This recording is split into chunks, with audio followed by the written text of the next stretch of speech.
কবরে লাশ রাখা, মাইয়াতকে কবরে রাখার সময় আমাদের দেশে কি পড়ে?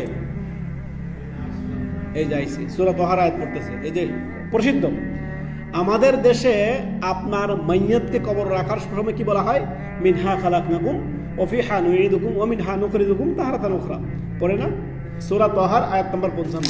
মিনহা খালাকনাকুম ওয়া ফিহা নুঈদুকুম ওয়া মিনহা নুখরিজুকুম। এই মাটি থেকে তোমাকে সৃষ্টি করেছি, আবার এখানে ফিরাবো, আবার ওইখান থেকে তোমাকে উত্তোলন করবো, আল্লাহ তাআলা বলতেছেন। এটা তো আর কবরে রাখার দোয়া না।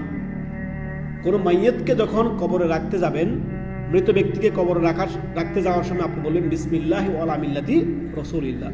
সহজ কথা, মৃত ব্যক্তিকে যখন কবরে শোয়াবেন, আপনি লাশকে যখন কবরে রাখবেন, আপনি কি পড়বেন?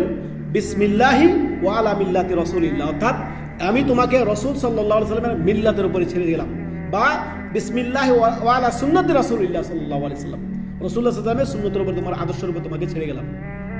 অর্থাৎ এটা হচ্ছে মৃত ব্যক্তিকে কবরে রাখার দোয়া।